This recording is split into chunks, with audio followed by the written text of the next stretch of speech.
Hacía falta el apartado de grabar. Muy bien, hablemos de educación. Cuando hablamos, por ejemplo, de educación, ¿cuáles serían las palabras que ustedes podrían referir? ¿Cómo podrían solucionarme la palabra educación en una sola palabra? Puedo escucharles a través de los micrófonos que los dejo aquí abiertos. Recuerden ustedes que también tenemos una sala de chat en la cual ustedes me pueden dejar cada una de sus interacciones. Eh, Tenemos una campanita en la cual creo que hubo mucha potencia en este momento, ¿sí? Tenemos una campanita en la cual cada una de las partes cuando se enuncian un comentario, una idea, un ideal, por más grande, pequeño, mediano que sea, vamos a felicitarlo. Así Bueno, que tenemos por aquí el primer micrófono encendido. ¿De quién tenemos la oportunidad de escuchar?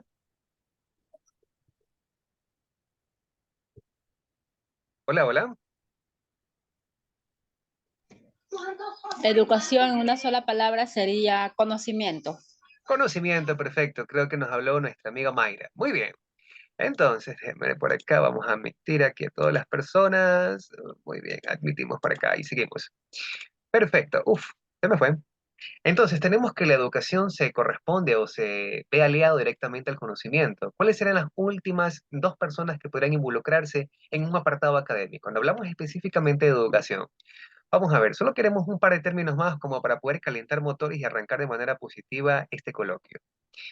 ¿Educación qué sería? Sí, puede ser en una, en dos, en tres palabras, en un concepto muy pequeñito, pero ¿cuál sería para ustedes el ideario principal de lo que corresponde al término educación? Vamos por aquí entonces. A ver, tenemos por acá la caja de comentarios, déjenme verlo un poquito. ¿Sí? Hola, hola. Educación para mí igual aprendizaje. Muy bien, muy bien. Entonces tenemos que la educación es un aprendizaje. Miren que ahí vamos calentando entonces. Correctísimo. Tenemos por acá un mensajito. Dice que Arlene dice, la educación es formación. Entonces tenemos tres apartados. Tenemos que es un aprendizaje, tenemos que es un conocimiento, pero también tenemos que es una formación. Ahora, teniendo estas tres aristas, si es que alguien desea sumarse, también puede hacerlo a través de los micrófonos que dejamos abiertos. Y también tengo aquí activo lo que corresponde al chat para seguir en comunicación con ustedes. Si ustedes están viendo mi pantalla completa, ven que también yo estoy aquí interactuando directamente con lo que dejan nuestros participantes a través del chat. Perfecto. Entonces, avanzo. Pero para poder entender lo que es la comunicación, muy aparte del conocimiento, muy aparte del aprendizaje, muy aparte de la interacción o de ese legado cultural que nos dejan nuestros ancestros, vamos directamente a la etimología.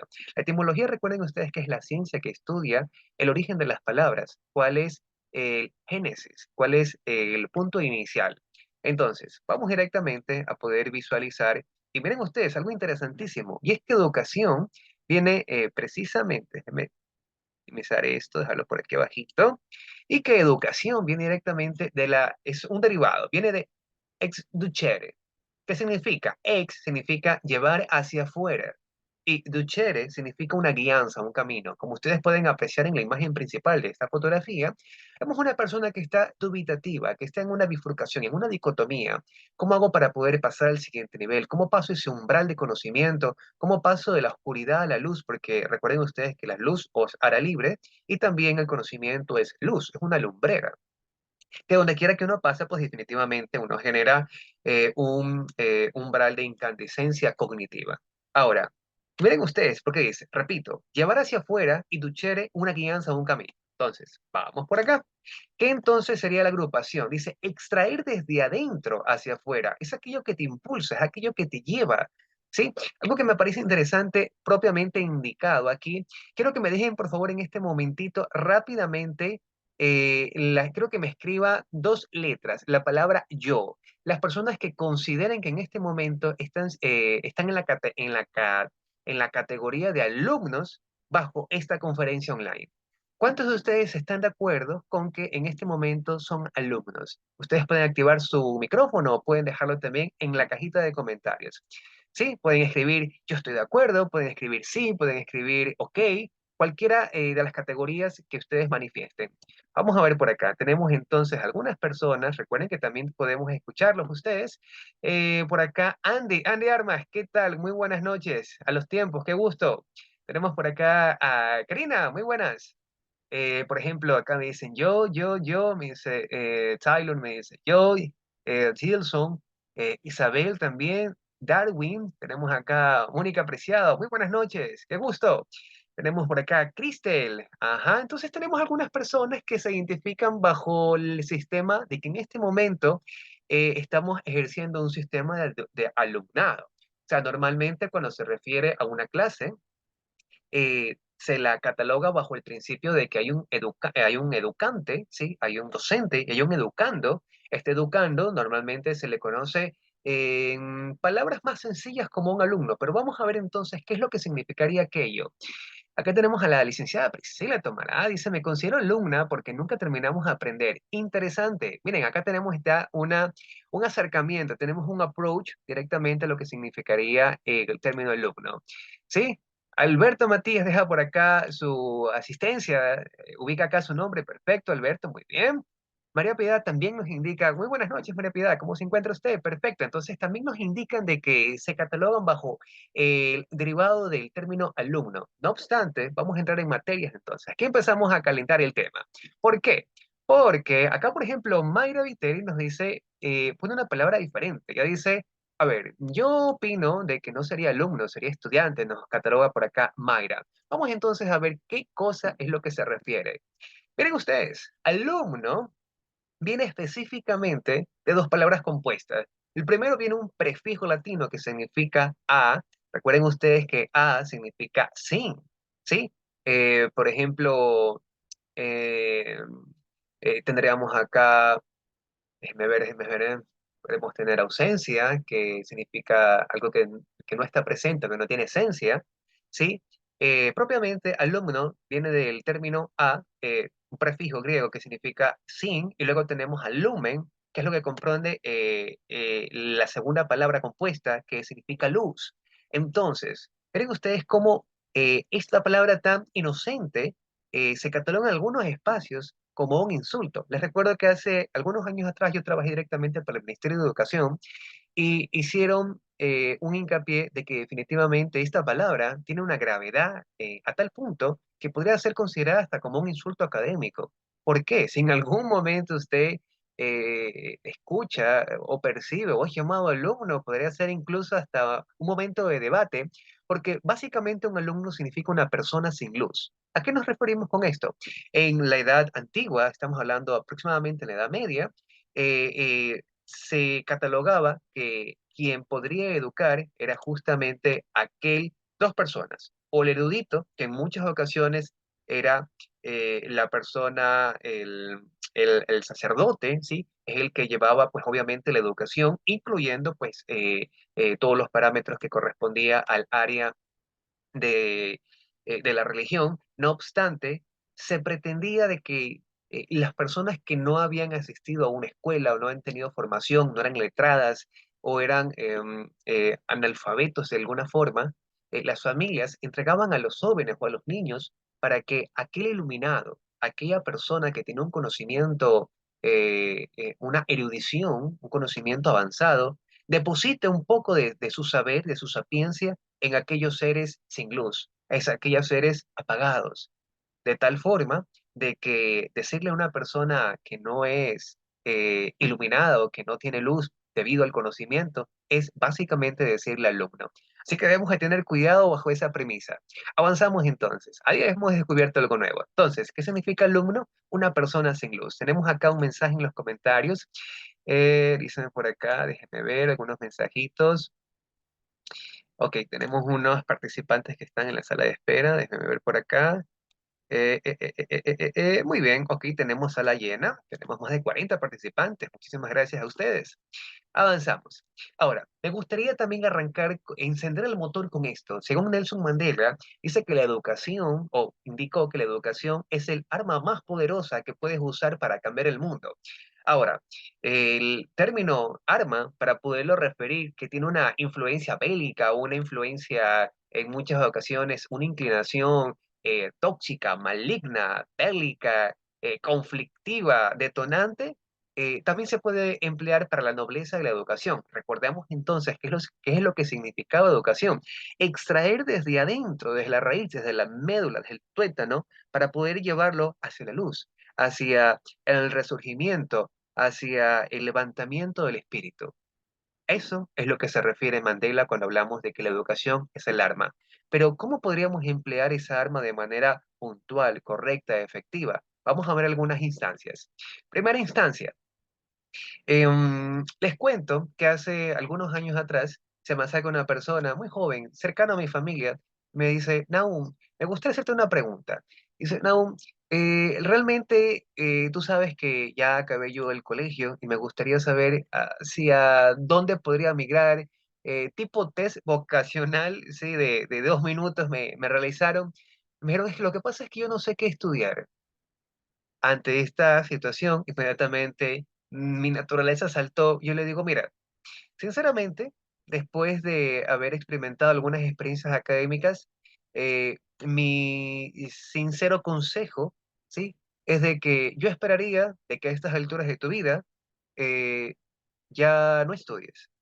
Esta persona obviamente se quedó impávida, se quedó en un momento de tensión, se podía cortar la tensión en el aire.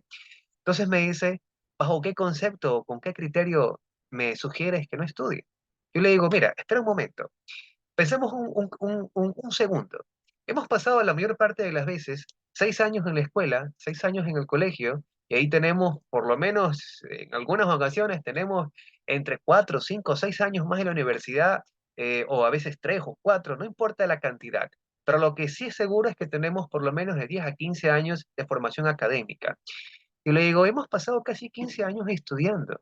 Y le digo, creo que es el momento de tener el estudio y que empiece una faceta nueva. Me dice, ¿cuál es esa faceta? Le digo, mira, normalmente se lo asocia a la educación con el estudio, pero para mí un proceso superior, algo que está por encima, que se eleva, que es algo más sublime, y es lo que yo le decía a esta persona, a este joven. Le decía, mire, más que estudiar, mi recomendación es que usted aprenda. Has pasado 15 años estudiando. Es momento de que inicies el aprendizaje. Me dice, pero espérate, ¿bajo qué formato? No lo comprendo bien. Le digo, por supuesto. Nuevamente, cuando una persona quiere estudiar algo, ¿sí? Lo que se hace vinculado, ojo, y no hablo como un aspecto peyorativo, no hablo como un aspecto no positivo. Lo que se asocia directamente al estudio es la memorización, lo cual permite articular una memoria muscular, una memoria a corto y largo plazo para poder ejercer determinada función física o intelectual, lo cual es correcto. No obstante, ojo, y también se puede vincular bajo esta precisión del estudio algunos apartados como ensayo y error, lo cual enriquece el conocimiento. Estamos bien hasta allí. Lo que sucede, ¿sí? Lo que pasa es que el aprendizaje no solamente está superditado a la orden que te envía un superior. Más adelante vamos a ampliar un poquito más esto, pero me he encontrado también en situaciones con jóvenes que están en el apartado académico y yo le digo, ¿qué estás estudiando? Me dice, tal carrera, tal situación, ¿en qué semestre estás? Yo le digo, bueno, ¿y qué opinas acerca de esto? Algo referente a su carrera. Me dice, no, lo que pasa es que no hemos llegado todavía a eso. Yo le digo, ¿y cuándo crees que es el momento de llegar a esa línea, a ese módulo? Me dice, bueno, cuando el profesor le envíe. Yo le digo, creo que entonces ahí estás cometiendo un error, porque estás esperando que una autoridad te indique lo que tienes que aprender, cuando podrías ir socializando, ¿sí? Prematuramente, a pesar de que sea un conocimiento nuevo, puedes ir aproximándote a esos nuevos criterios. La única forma de aprender a andar en bicicleta es cayéndose. Entonces, por eso es que me gusta más el apartado del aprendizaje asociado como un elemento superior únicamente al estudio. Entonces, por eso lo he puesto inclusive por arriba, por encima. Hasta aquí quisiera saber si me estoy explicando bien. A mí me gustaría que hayan 3 escenarios en esta conversación, de que hayan espacios en los que me digan, sabes que Naún, estoy de acuerdo contigo, sabes que Naún, tengo una idea diferente, y la última que también enriquece y se vuelve deliciosa en la conferencia, y es, Naún, me parece interesante, pero tengo una idea diferente con respecto a ese artículo, a ese enunciado, a esa aproximación. Así que yo estoy abierto al debate. Al final de este espacio vamos a tener también un, eh, un segmento de preguntas y respuestas donde usted puede ir recabando toda la información. Si es que en este es el momento en que tiene usted, se le ha activado una pregunta, este es el momento donde también lo podría hacer o puede usted sumarla al final de la disertación. Tenemos entonces por acá, a ver, déjeme ver unos mensajes no leídos. Vamos a ver, vamos a ver. Ok, perfecto. Avanzamos entonces. Ahora, el aprendizaje viene en tres formatos. Algunos de mis participantes han sido también estudiantes míos y seguramente recuerden esta línea. Normalmente vemos, cuando hablamos de el acto de aprender, vemos que se incluye en tres instancias puntuales. Primero, significado. Segundo, significante. Tercero, significancia. El significado, básicamente, este cuadrante es importantísimo, porque para mí está en la matriz del aprendizaje, porque sobre esto es lo que vamos a entender todo el hilo conductor de esta conferencia. Significado básicamente es, voy a indicar cada cuadrante. Significado básicamente es lo que indica el diccionario, lo que es universalmente aceptado, lo que la erudición de la Real Academia de la Lengua Española ha determinado como válido, ¿sí? Entonces, significado en sus palabras es la adquisición del conocimiento de algo por medio de la experiencia, según la RAE. Ahora, significante, ¿a qué se refiere? Miren, significante hay dos cosas. Lo primero es que si usted pone qué es significante en Google, le va a aparecer que es como la raíz de cada palabra. Si yo digo rosa, ¿sí? Cada una de la disección de las partes R-O-S-A es lo que llaman significante. No obstante, yo voy a darle una nueva validación a ese término. Y para mí, significante es lo que las personas cercanas a mi círculo, cercanas a mi presencia física, entienden por X o Y situación. Vamos a poner un ejemplo. Cuando realizaba la formación de esta capacitación, le pregunté a alguien que justo estaba de mi familia, le preguntaba, ¿qué es? ¿Qué significa aprender para ti? Y me dijo que es enfrentarse a lo desconocido. Entonces yo le voy a desafiar a usted que no importa quién se encuentre cercano a usted, si usted está en su casa, si está en su trabajo, si está en algún medio de transporte, no importa, pregúntele a quien se encuentra al lado. Sáquese sus audífonos, póngale pausa acá al video, ¿sí? O pregúntele a su papá, a su hermano, a quien tiene usted a su lado, me lo va a indicar aquí en la caja de comentarios. Mi hermana me indicó que para ella el significante de aprender, o para lo que ella significa, ¿sí? Aprender es enfrentarse a lo desconocido. ¿Qué significará para quienes están alrededor suyo en este momento, ¿sí? El acto de aprender. Vamos a ver entonces aquí en la caja de comentarios, aprender. Coja a quien tiene a su izquierda, a su derecha, a quien esté en la cocina, en alguna otra área departamental de su domicilio. Pregúntele, vecino, ¿qué significa aprender para usted? Vamos a ver, siguen por acá llegando las personas. Muy bien. Tenemos por acá, recuerden, abiertico el micrófono y también tenemos acá la cajita de comentarios. Vamos a dar 10 segundos para que las primeras tres personas, vamos a ver. Simplemente pregúntale a alguien, ¿qué significa aprender para ti? En pocas palabras, algo cortico, chiquitico. ¿Sí? Aprender significaría para ustedes o para las personas cercanas a ustedes. Vamos a ver. Washington nos dice, para la esposa significa, un aprendizaje significa conocimiento. Muy bien. Por ejemplo, Andy dice, le dijeron, ¿sí? Que es la escuela, ¿ok? Entonces, por supuesto, han hecho ahí una relación de asociación para que uno va a la escuela para aprender. Muy bien. Ok, una última persona, por acá en la cajita de comentarios, por acá tenemos a Isabel Andrade. Isabel nos dice, Isa, acto de querer superarse y llenarse de conocimiento. Pero ¿a quién le preguntó esto de aquí, Isa? Déjeme la fuente. O sea, pregunté a esposo, pregunté a tío, pregunté a hijo, a suegra, no importa quién. Muy bien, dice el esposo. Muy bien. Por acá tenemos entonces, Mayra nos dice, adquirir conocimiento, le dice el tío. Perfecto. Por acá dice Melanie, dice, buenas noches Melanie, dice, hablar sobre un tema que tienes conocimiento. ¿Y quién le habrá indicado aquello a Melanie? Vamos a ver, ¿quién le habrá dicho eso de allí?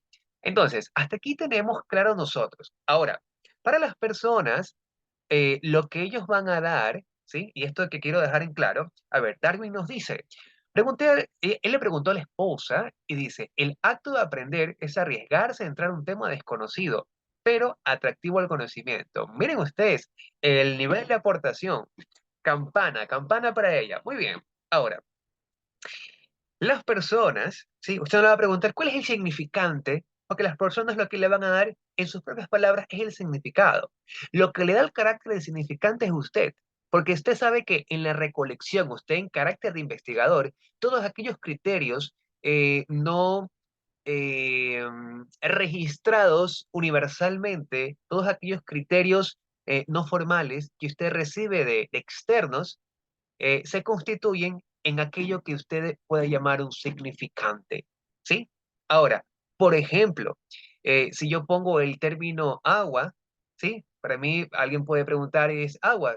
Y lo que indica la RAE es líquido vital con el cual los seres vivos logran alcanzar la vida o sostener la vida. Pero, ¿cuál sería el significante de la palabra agua para un granjero, el cual se encuentra durante hace muchísimos meses atrás en sequía? O para lo contrario, para una ciudad que constantemente tienen exceso de centímetros cúbicos de agua, o sea que pasan inundados las calles, los barrios o las siembras. Dese cuenta cómo el significante para cada una de estas partes es distinto. Y ahora viene lo último. La significancia es ahora lo que para usted quiere decir cada una de las líneas que estamos aprendiendo. Ya no el significado, porque el significado es lo que me dice el diccionario. Y el significante es lo que me dice quien está a mi lado. Pero la significancia es lo que para usted significa. Por ejemplo, podemos decir voy a terminar con esta palabra aprender. La significancia de aprender, para mí, sí, viene del término aprender, o sea, aprender significa hacer propio, hacer nuestro, hacer mío, ¿sí? Es hacer mío algo. O sea, es de seleccionar, de coger. Yo estoy aprehendiendo con H, ¿ya? Entonces, la palabra amor puede que el significado, ¿sí? Tenga la RAE algo definido, el significante para quien está a mi izquierda o a mi derecha, sea una idea volátil, sea una idea romántica, sea una idea espontánea, pero puede que la significancia de la palabra amor para alguien que de pronto esté pasando por un divorcio, que de pronto esté pasando con un familiar enfermo, para alguien que haya tenido una pérdida importante, o por el contrario, una emoción al igual de extrema, pero alta, alguien que en ese momento está diciendo sí acepto en el matrimonio, en el altar. La palabra amor tiene algunos grados de intensidad y la significancia varía de acuerdo al estado emocional también de la persona. Entonces tenemos hasta el momento que el término aprender o cualquier palabra tiene tres estadios, tiene tres instancias. La primera es significado, la segunda es significante y la tercera es la significancia. Recuerden que no nos vamos a alejar del tema principal, que es la educación online en el Ecuador. Pero para poder llegar a esa instancia, yo tengo que pasar por cada una de estas etapas, ¿sí? Entonces estamos step by step, paso a paso. Déjenme ver que me han dejado por acá en la caja de comentarios algunas ideas interesantes. Voy a minimizar esto de aquí. Y me han dicho por acá, déjenme ver por acá. eh, eh, eh, eh, eh, eh, a ver, déjenme ver un poquito más acá. Voy a hacer esto un poquito más grande. Perfecto, perfecto. Dice Margarita, Margarita, buenas noches. Aprender para mí, concepto, es conocer algo por medio del estudio. En este caso, lo que nos está indicando Margarita es la significancia, porque ella ha iniciado el diálogo indicándolo de manera pertinente para mí. Por lo tanto, es significancia. Moniquita Preciado nos dice, se debe brindar oportunidades para que pueda eh, poner en práctica y elaborar juicios propios, es decir, para adquirir autonomía. Y este criterio ya se siente que es otorgado desde la autonomía propia de Mónica. O sea, esto de aquí es desde la elaboración intelectual de ella. Por último, Cristian nos dice, me dice que aprender es adquirir conocimientos, experiencias y oportunidades. Ok, y Mayra dice dejar la ignorancia para llegar al conocimiento. Todo lo que me están indicando, si es que no es citado por otra persona, sería significancia. Avanzo entonces. Hasta aquí, espero estarme explicando de manera pertinente. Avanzamos. Ahora, les cuento lo siguiente. Vamos a remontarnos un poco a mi época cuando estuve trabajando directamente para el Ministerio de Educación. Les cuento que antes de estudiar negocios y comunicación, yo estudié arte. Aquí donde me ven, tengo por ahí mi hobby predilecto es pintar y dibujar. Y estuve algunos años siendo director de arte, aproximadamente 8 años. Les cuento lo siguiente. Trabajé para el Ministerio de Educación en una de las escuelas del milenio pioneras con las que se inauguraba todos estos espacios desde circuitos cognitivos. Y resulta que dentro de los 7 años y medio, casi 8, yo participé 5 veces en diferentes concursos de arte contra otras instituciones. Y resulta que ah, de las 5 veces, la primera vez ganamos el tercer lugar, la segunda vez ganamos el segundo lugar, la tercera vez ganamos una mención de honor, la cuarta vez mi artista no participó porque se sentía delicada de salud, la quinta vez ganamos el primer lugar. Sí, básicamente descansaba por ahí un añito y lanzábamos directamente a concursar en estas líneas. Ojo, lo que voy a decir en este momento tiene totalmente relevancia con el tema principal. Y quizás algunos de ustedes van a escuchar una historia que no la he contado antes y que es muy pertinente con nuestro tema central. Aquí, si ustedes aprecian, la lámina indica el sesgo, que es de la maldición del conocimiento. Vamos a entrar entonces en esta historia. Normalmente las instituciones para estos concursos de artes enviaban entre 5, 6, 8, mientras más amplio era el número de artistas que participaban por institución, más grande era la oportunidad de poder llevarse la presea, el trofeo, el primer lugar. Normalmente a mí me ha gustado trabajar con un solo artista o una sola artista para estos eventos. Me gustaba concentrarme específicamente en el acompañamiento de una sola persona. Y cuando digo artista, estoy hablando de pupilos, estoy hablando de estudiantes entre, qué sé yo, entre 8 años y 15 años. Recuerdo que en una de estas oportunidades que tuve de participar, seleccioné a una artista que dibujaba preciosísimo, con una coloración, una pigmentación, una aplicación correcta de las valoraciones tonales que realmente sobresalía entre la categoría élite que había seleccionado. Y recuerdo bien que adjunto con el respaldo de los padres de familia, nos quedamos por lo menos unas 2 horas y media adicionales después de la hora de clase, en conjunto con la madre de familia. Entonces, le había preguntado yo a la representante si es que podía enviarle también algunos ejercicios adicionales a casa para que pueda seguir trabajando en aquello. Me dice, no hay problema, profesor, dele todos los trabajos que se requieran. La idea es que podamos tener, aspiramos a ganar algo, me indicaban. Le digo, perfecto, entonces en clase yo soy muy, muy exigente, ¿sí? En cuanto a cómo se pinta, cómo se pulen las cosas. Bueno, resumiendo la historia, recuerdo que al inicio de cada clase, para poder seleccionar entre más de 250 estudiantes por 5 cursos, hacían la suma más o menos de aquello, yo seleccionaba entre 25 y entre 25 uno. Yo siempre ingresaba al salón y yo veía también la actitud, que para mí era importantísima, y lo sigue siendo. Yo ingresaba, yo les preguntaba, y no sé, eso mucho antes de estudiar coaching, mucho antes de dar clases a nivel universitario, eh, em, no he tenido experiencia ni siquiera gerencial, después tuve algunos acercamientos, pero yo recuerdo que yo ingresaba a clases y yo le decía, hoy vamos a hacer un trabajo espectacular, quiero saber quién tiene la mejor energía para poder entregar el 100%. Y yo les digo que esto de aquí yo ingresaba como coach, ingresaba como mentor y lo hacía en escuelas de tercero de básica hasta bachillerato.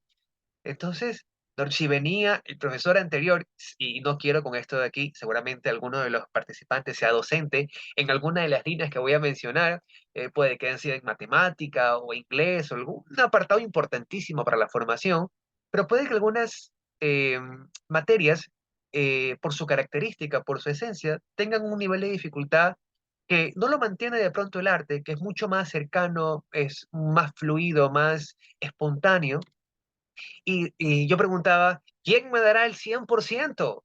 Y algunos me decían, yo le digo, no escuché, ¿quién me va a entregar el 100%? Levántenme las manos únicamente las personas que me van a dar el 100%. Yo no quiero el 95, no quiero el 98, no quiero el 99, solo quiero el 100%. Y eso parecía ya una legión, o sea, yo parecía tipo, imagínense ustedes las voces de 80 personas, o en este caso 80 jóvenes, 50 niños, yo, pero al unísono, o sea, más fuerte, a tal punto de que a veces subían las autoridades o subían de pronto los inspectores, ¿qué es lo que pasa aquí? O sea, ¿qué sucede? ¿Ya?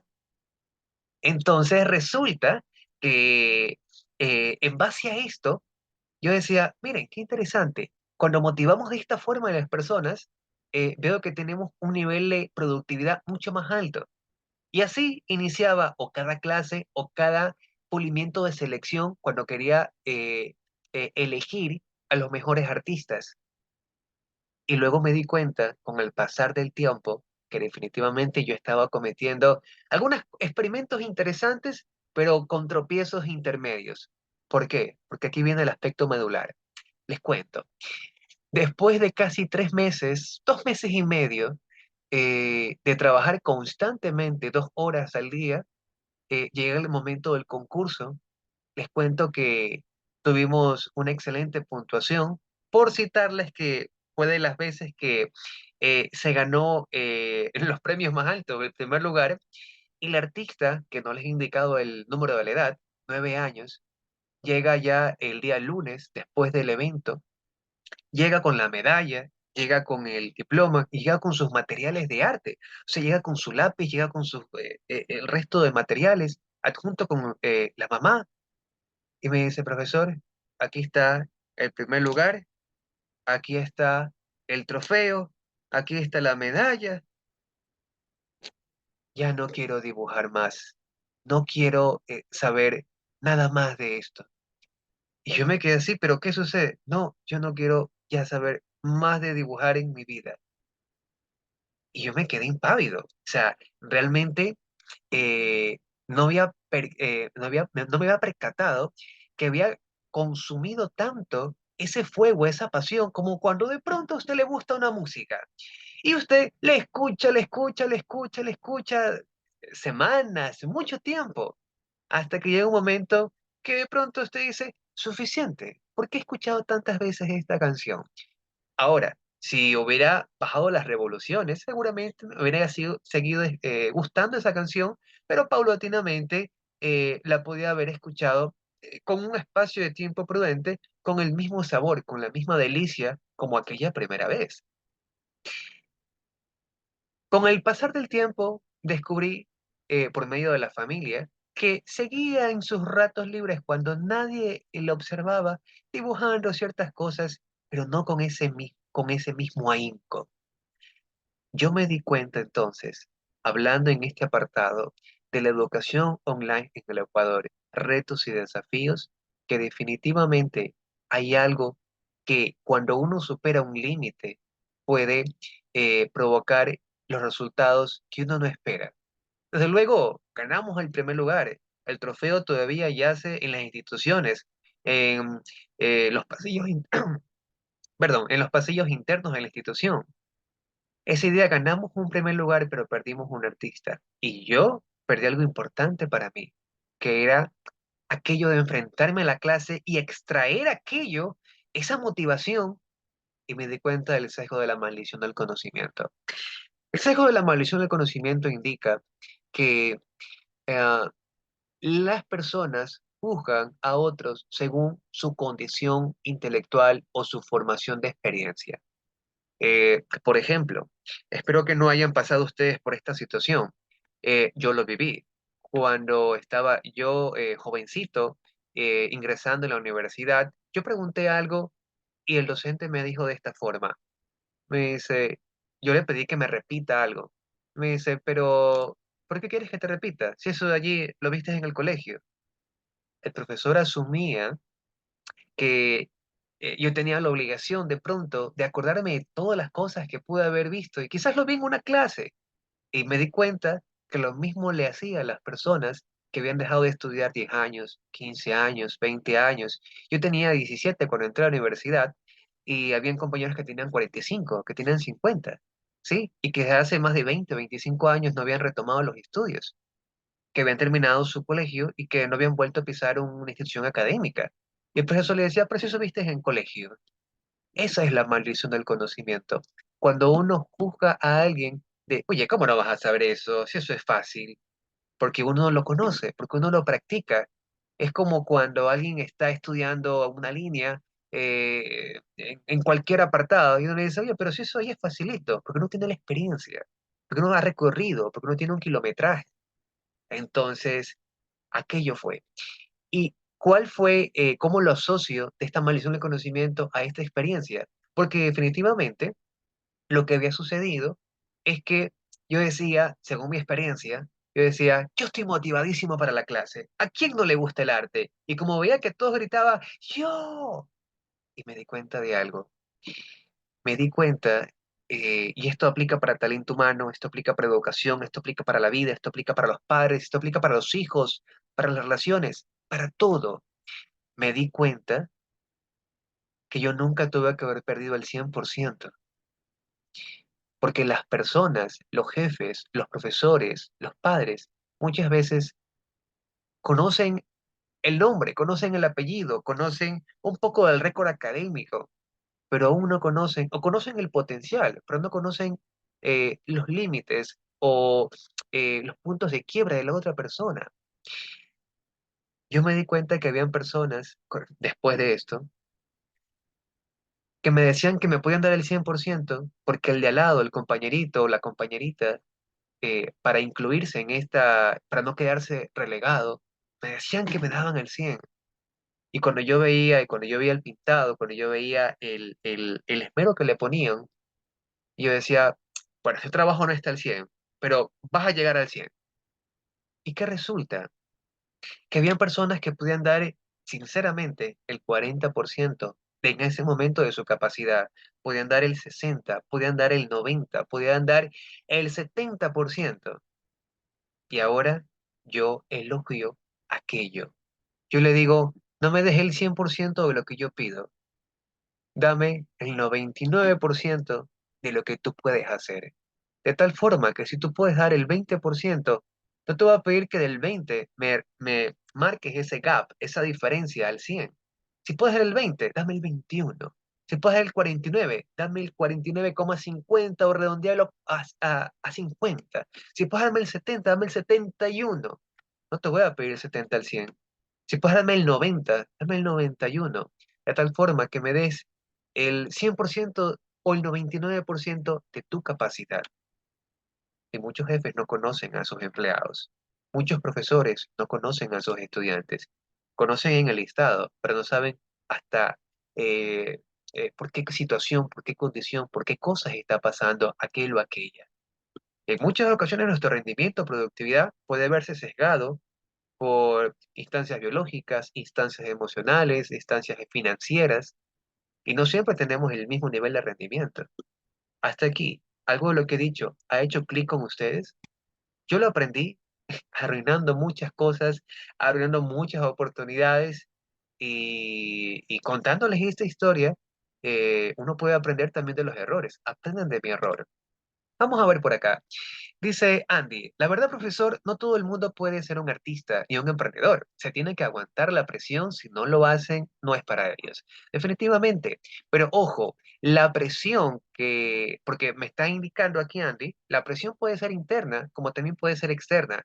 Yo potenciaba una presión externa para nivelarlos cual olla de presión y que todos se cocinen a la misma temperatura. Y me di cuenta de que no, que puede tener la hornilla a fuego alto, a fuego medio, y alguien que se cocina a baño María, y igual va a llegar, quizás no al mismo tiempo, pero va a llegar. Yo tengo que saber reconocer las virtudes, las debilidades y las fortalezas de mi gente. Una de las invitaciones para quienes ejerzan el rol de docente, y les digo algo, tengo noticias, todos ejercemos en algún momento una labor de docente, aun cuando nunca hayamos estudiado educación o para ser profesor, porque somos tíos, somos hermanos mayores, somos padres, somos abuelos, somos primos, somos el mayor de nuestra comunidad, somos el mayor de nuestro barrio, somos el ejemplo. Eh, Albert Einstein indicaba, eh, El ejemplo no es la mejor forma de enseñar, es la única. Es la única. Entonces, si yo que realmente quiero marcar un cambio, como lo indicaba Gandhi, si tú el cambio que quieres ver en el mundo, yo tengo que marcar la diferencia. Por acá nos dice Anabela, muy buenas noches. Dice, aquí debemos considerar la inteligencia múltiple y los estilos de aprendizaje. Perfecto, correctísimo. Aquí, por ejemplo, para hablar de inteligencias múltiples, podríamos citar a Howard Gardner, que es el pionero de estas líneas, y no obstante, yo le sugeriría también a Anabela que lo pueda complementar con otro de los estudios de las inteligencias, que es una nueva o relativamente nueva, que es el aporte de Goleman, de Daniel Goleman, que es la inteligencia emocional. En muchas ocasiones exigimos, sobreexigimos, hasta llegar al punto del colapso, pero no tenemos ese toque de empatía que lo proporciona la inteligencia emocional. Y por acá dice exacto Anabel en los comentarios. Bueno, avanzamos entonces. Si hasta aquí tenemos alguna idea diferente, estamos listos para prestar oídos gratos a ustedes. Muy bien. Y por último, tenemos acá a Marisabel, dice, creo que cada persona empieza a conocer a los demás y cada uno es un mundo diferente, así que cada día aprendemos todo y todos aplicamos las técnicas aprendidas. Muy bien. En el apartado del aprendizaje se viene algo interesante, Marisabel, va a ver usted eh, para qué, para qué adelantárselo si es la lámina que viene. Miren ustedes. Yo descubrí lo siguiente, y lo descubrí ya en el apartado ya de la gerencia, identificando cada una de estas partes. He cometido muchísimos errores durante toda mi vida y que ahora les llamo aprendizaje. Han sido mis maestros para llegar hasta aquí, hasta esta conferencia con ustedes.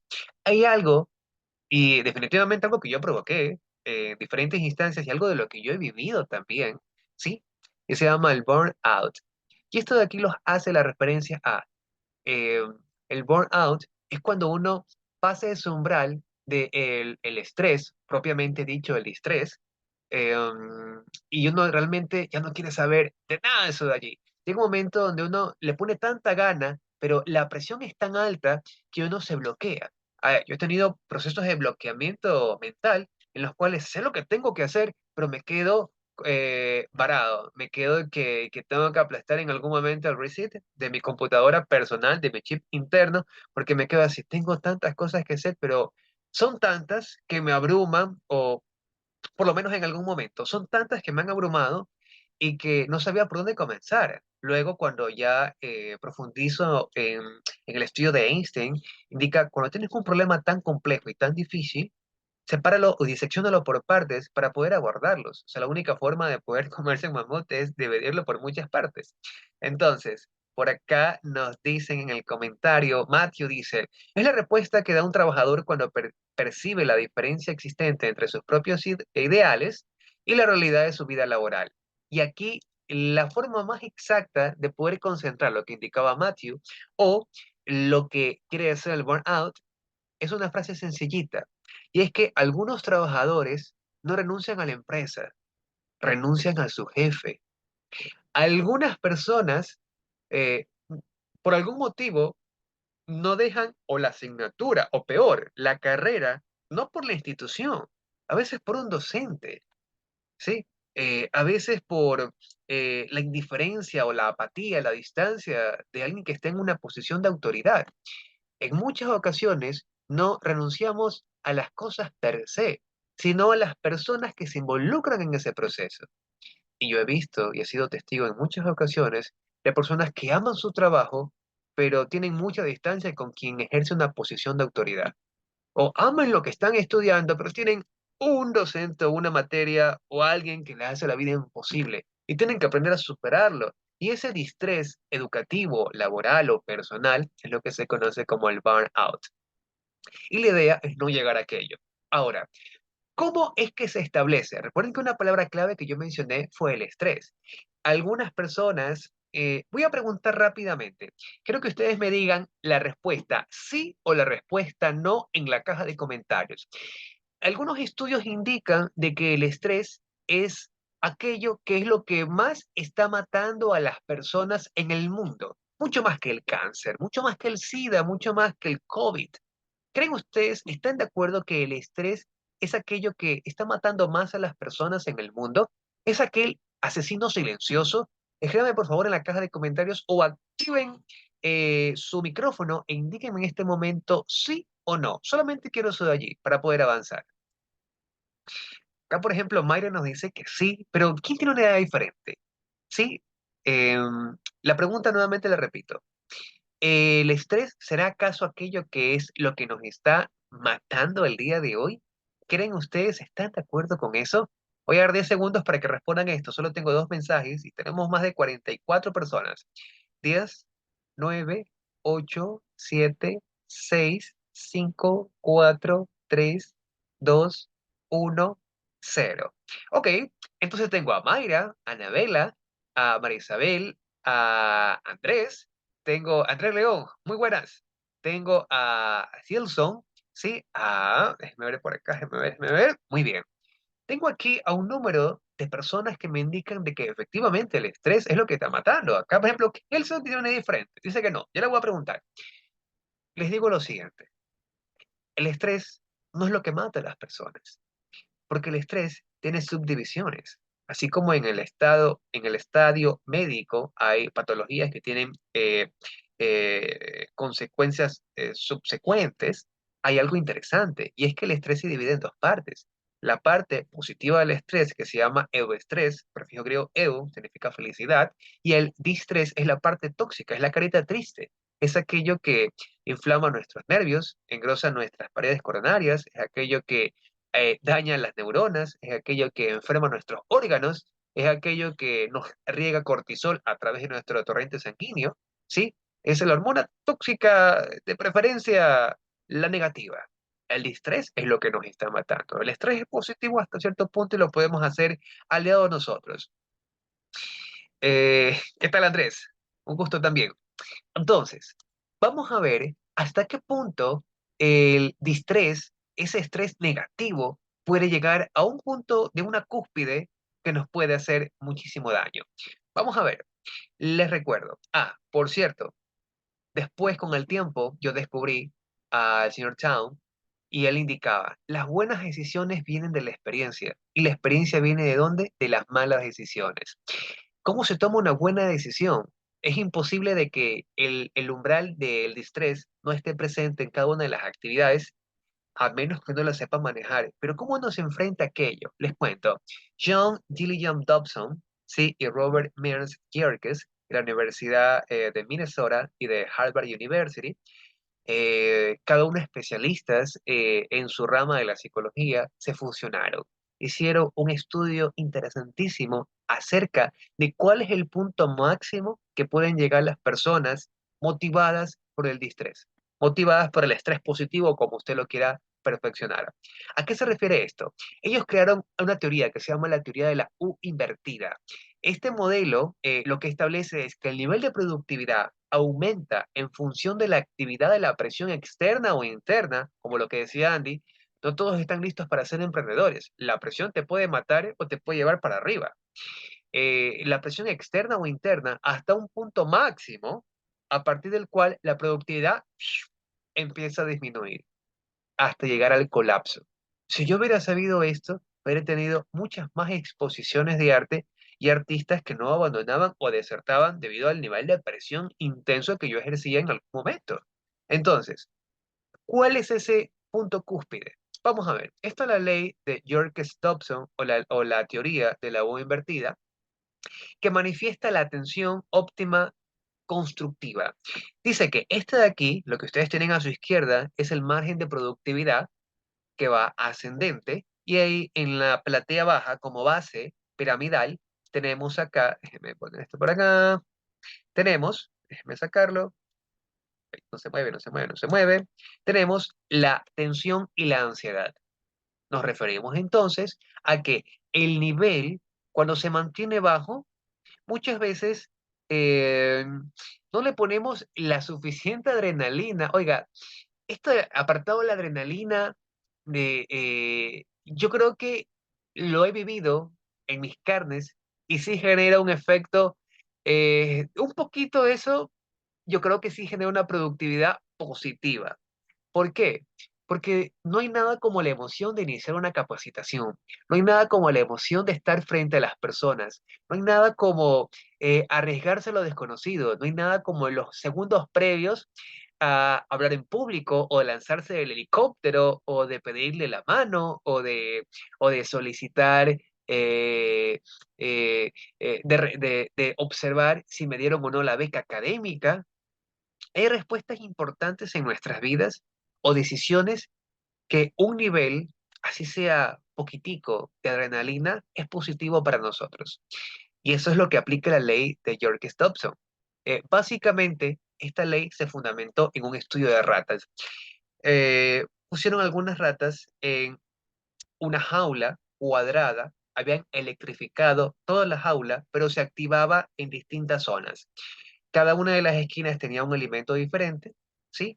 Y resulta que cuando las ratas se acercaban a una, se electrificaban, aprendían de que no tenían que acercarse a una esquina hasta el momento en el que ya habían aprendido, se habían inteligenciado en que esa esquina no debían de tocar, comían en las otras esquinas. Y los ejecutores de este proyecto cambiaron el momento de activación de la electricidad. Ya no era en la esquina A, ahora en la esquina B. Entonces las ratas aprendieron que no era en la esquina B y luego lo hicieron aleatorio. Ya de pronto era la B, A, B, C, D, A, B. Llegó el momento donde las ratas suspendieron la actividad, se centraron en el punto central de la jaula, comenzaban a pelear entre ellas, hubo especie hasta de canibalismo para poder sobrevivir, porque no querían exponerse y cada vez el nivel de voltaje era más alto. Algunas de las ratas perecieron, ¿sí? Intentando sostenerse en este parámetro.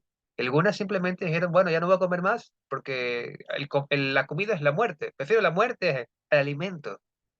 La ley de York-Stopson, que es lo que se llama como el principio del burnout o la teoría de la U invertida. Todos tenemos un momento que el estrés genera un aspecto de productividad alta, pero pasado eso de allí, llega como mi estudiante y te dice, ¿sabe qué, profesor? Ya no quiero este lápiz, no quiero saber más de colores, ya no quiero volver a pintar. Si yo hubiera sabido aquello, definitivamente resultados diferentes fueran, pero así es la vida y uno aprende de esa forma. Ahora, algo que me parece interesante y es que todo aquello que nos lleva a poder alcanzar las cosas en la vida, yo creo que aquello que, que ciñe, que descifra al latino, ¿sí? Al hispanohablante, eh, lastimosamente no es esta lámina de la disciplina. Y esto no aplica para todos, pero algo que está dentro de nuestra cultura, dentro de nuestro ADN, no es la disciplina, es la indisciplina, o lo que se conoce comúnmente como procrastinación. El acto de procrastinar es justamente dejar para después lo que yo puedo hacer hoy. Ahora, ¿hasta qué punto la lámina de la teoría de George Stopson es importante, es factible? Porque un poquito de adrenalina, o sea, es bonito decir, me quedan 3 días, voy a preparar esta última lámina para poder estar listo, papelito para poderle dar. Pero ¿qué pasa? Que yo he visto, he constatado de estudiantes que dicen, cierto que mañana es el examen, ¿qué es lo que tengo que hacer? Uy, mañana es la lección, ¿qué es lo que tengo que estudiar? Esto es procrastinar. Y aquí la ley de Yorkes se aplica en el aspecto negativo. El nivel de estrés de personas que han tenido que amanecerse. Ojo, todos en algún momento de nuestra vida hemos sido partícipes de esto.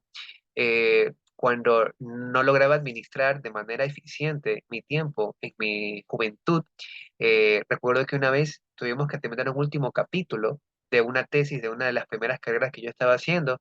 Junto con mi compañero, tuvo la excelente idea de con una jarra de café nos mantuvimos toda la madrugada realizando los finales de una tesis. Pésimo, terrible. Quedó bien, pero quedamos mal. O sea, biológicamente quedamos pésimos. Nuestro cerebro tuvo un daño muy, muy serio. Yo no estoy promocionando ni protagonizando eso, es más bien es el antagonismo. ¿Sí?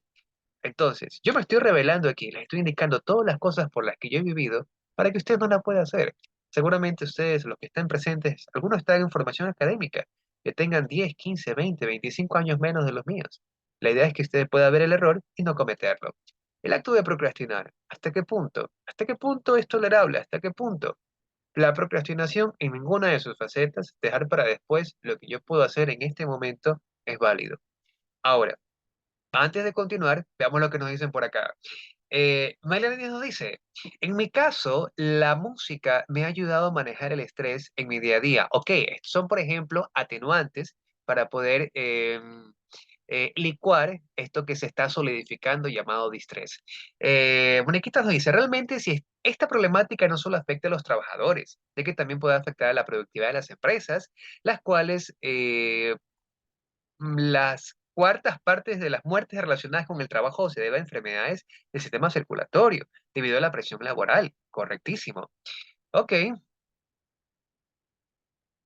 perfecto, perfecto. Muy bien. Ok, entonces, en este apartado, en el apartado de la procrastinación, ¿cómo podemos entenderlo? Y aquí yo me doy cuenta que la mayor parte de los estudiantes no tienen claro un apartado que es la ejecutividad versus la ejecutoriedad. Ejecutividad y ejecutoriedad no es lo mismo, porque la ejecutividad, que lo voy a poner, la ejecutividad es ser idóneo para realizar alguna actividad. Oye, y tú sabes un poco de instalación eléctrica. Claro, yo sé eso de allí. Yo soy ingeniero eléctrico, me gradué, yo puedo ponerte un poco, una lámpara, una ducha eléctrica. Muy bien. Algunos son excelentes, son muy capaces, son profesionales en su área, pero no son profesionales en su administración de su disciplina. ¿Por qué? Porque ejecutividad es ser apto para realizar alguna cosa, pero ejecutoriedad significa el cumplimiento efectivo de la tarea asignada. Por ejemplo, yo puedo ser, a ver, déjeme pensar un ejemplo sencillito. Yo puedo, a ver, déjeme ver. Yo puedo ser el mejor pateador de penales del mundo, ¿sí? Y me convocan en mi selección para estar en ese momento crucial y cuentan conmigo para aquello. Es más, solamente voy a ingresar en ese momento del partido solo para aquello.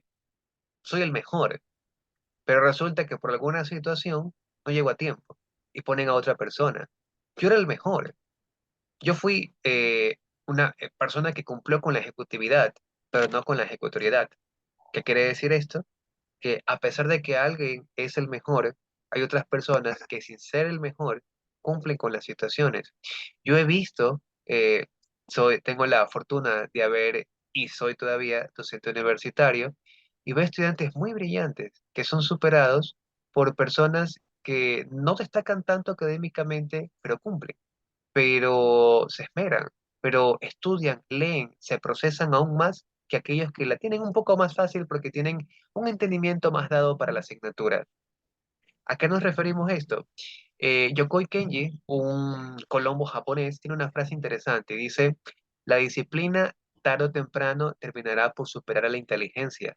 Ejecutividad es inteligencia, ejecutividad es capacidad, ejecutividad es tener la aptitud con fe. Ejecutoriedad es, esto se va a hacer contigo o sin ti, a la hora que corresponde. Y así podemos citar algunos ejemplos. Ejecutividad y ejecutoriedad. Cuidado. Y todo esto de aquí, ¿cómo lo podemos resolver? Tengo un micrófono abierto. ¿Hay alguien que desea dar una opinión? Vamos a ver. Matthew nos escribe por acá una manera de enfrentar las emociones desafiantes, el estado de ánimo negativo generado por ciertas tareas, aburrimiento, ansiedad, inseguridad, frustración, resentimiento y más. A ver, tengo un micrófono abierto, déjeme ver por acá. Moniquita, buenas noches. ¿Usted desea indicar algo? Tengo por acá su micrófono abierto. Si no, de momento, sí, lo voy a silenciar hasta que nos puedan indicar por acá. Perfecto, muy bien. ¿Qué es esto de la certidumbre escalonada, Nahum? Explícanos a qué se corresponde este apartado. No entendemos bien qué significa esta línea. Miren, la certidumbre escalonada lo vemos siempre en cada una de las tesis, en cada una de las preguntas, en cada uno de los formatos, y es establecer que cada una de las partes tiene un porqué o una razón de ser. Empezamos con el qué. Bueno, ¿qué es lo que tenemos que hacer? Tenemos que hacer este trabajo académico para tal asignatura. ¿Cómo lo vamos a hacer? Vamos a dividirnos el trabajo entre 5 compañeros y cada uno va a exponer 5 minutos, se va a grabar y lo va a subir a la plataforma. ¿Por qué? porque esto constituye la nota que corresponde al proceso del primer parcial y así todos nos adjudicamos la nota equivalente a nuestro esfuerzo. Certidumbre escalonada. Según la certidumbre escalonada, la base que fundamenta es el qué, el cómo y el por qué. Ahora, hay un libro genial que habla acerca de la certidumbre escalonada, pero cambia todo aquello, porque normalmente las preguntas en toda tesis, si es que alguno de ustedes realizó alguna tesis en colegio de pronto, en universidad, recordábamos que siempre planteábamos las hipótesis del qué, cómo y para qué, y perdón, y el por qué. No obstante, la certidumbre escalonada es desafiada por este libro. Este libro se llama Empieza con el por qué. En este caso, olvídate del qué. Este es de Simon Sinek. Este libro lo intenté buscar aquí en Ecuador, no lo encontré, está en Amazon, cuesta 18,85. Un libro genial, lo tengo yo en PDF, si es que alguien lo desea, me puede escribir por interno y con todo gusto. Les cuento lo siguiente. Este libro dice cómo los grandes líderes motivan a actuar, y esto no solamente, el liderazgo no solamente es empresarial, el liderazgo no solamente es actitudinal, el liderazgo también puede ser académico, es en cada una de las facetas. Vamos entonces a entrar en esta teoría. Dentro de este libro hay un apartado que se llama el Círculo Dorado, eh, eh, The Golden Circle. ¿Sí? ¿Y qué es lo que nos indica? Vamos a ver. Este círculo dorado dice, el centro es el porqué, la rama consecuente es el cómo, pero lo que está alrededor es el qué. Y aquí el libro nos dice, empieza por el por qué. ¿De qué situación? Porque el por qué es el propósito. El cómo es el proceso, pero el qué es el resultado. Para aquellos que están estudiando marketing, antiguamente se establecía lo siguiente. Antes decía, bueno, tengo este producto, ¿a quién se lo vendo? ¿Sí? Y normalmente uno primero adquiría el producto o el servicio y luego buscaba uno de los clientes. La nueva normativa es, bueno, tengo este nicho de mercado, ¿qué les puedo ofrecer? Ya no es abarrotarme del stock, de decir, esto es lo que tengo, a quién se lo vendo. Es he observado esta determinada población. ¿En qué están interesados ellos? Ese es el porqué, el propósito. O sea, ¿qué es lo que buscan ellos? ¿Por qué lo necesitan? Cuando uno encuentra la raíz, la matriz, y en este caso, la matriz académica, uno entiende. Cuando yo le he preguntado a mis estudiantes, ¿por qué estás estudiando? No porque eligieron algo, porque eligieron otra institución, porque eligieron X instituto. ¿Por qué estás estudiando? ¿Sí? O mejor aún, ¿por qué estás aprendiendo? ¿Qué es lo que te motiva? ¿Por qué? ¿Por qué? El por qué es lo que reúne las bases. Pero vamos a ver qué significa el por qué. El por qué son los motivos por los cuales hacemos lo que hacemos. Nuestra causa mayor. Esa es la palabra clave. El cómo es el proceso. El proceso es el conjunto de las fases para ejecutar una idea mayor, una estructura y su método. Y el qué es el resultado. ¿El resultado en qué significa? Es la actividad principal que se da habiendo atendido los dos pasos principales. O sea, esto de aquí se consigue culminando los dos anteriores. Respalda nuestra causa mayor y la suma de todas sus partes. Ahora, hasta el momento, Nahum, me estás explicando que yo empiece con el por qué, ¿verdad? Ya, la certidumbre escalonada dice qué, cómo y por qué. Ahora me estás diciendo que yo empiece por el por qué. Muy bien. Pero, ¿por qué debo empezar por el por qué? Y una pregunta más interesante es, ¿qué hago con lo que obtengo cuando yo consulto a otro o a mí mismo con el por qué? Hay una teoría que les va a ayudar a solidificar el porqué de su accionar. Esta teoría, les cuento, esta teoría fue desarrollada por Sakichi Toyoda, que se llama la teoría de los cinco por qué, ¿sí? A él se lo llama el rey de los inventos japonés. Él fue el fundador oficial, ¿sí? De la compañía automotriz Toyota. Y dentro de esta teoría de los cinco por qué, él establece lo siguiente. Para poder entenderlo, vamos a leer rápidamente. La teoría de los cinco por qué es una técnica para realizar preguntas iterativas. Iterar significa regresar al taller, la pulo, regreso. Regreso al taller, lo pulo, regreso. Preguntas iterativas usadas para explorar las relaciones de causa y efecto subyacentes Algo subyacente es algo que está am, oculto detrás de. Por ejemplo, aquella persona eh, prefirió callar ante, em, ante su accionar subyacente al delito. O sea, que aquella persona se está ocultando las razones por las cuales él vio o él cometió determinada situación. Eso es subyacente. Entonces, subyacente a un problema particular y su respectiva solución. En breves palabras, el objetivo de los 5 por qué es determinar la raíz o el efecto de un problema, repitiendo la pregunta ¿por qué? 5 veces. Vamos entonces a entrar en materia. Tengo 3 ejemplos puntuales. Teoría de los 5 por qué en el apartado automotriz. Primero, primer por qué. La batería está muerta. ¿Qué hacemos? ¿Por qué? ¿Por qué la batería está muerta? Porque el alternador no ha funcionado. O no funcionó, se fundió. Pero ¿por qué el alternador se fundió? Sí. El tercer por qué es la correa del alternador está rota. Entonces uno pregunta, bueno, ¿y por qué la correa del alternador está rota?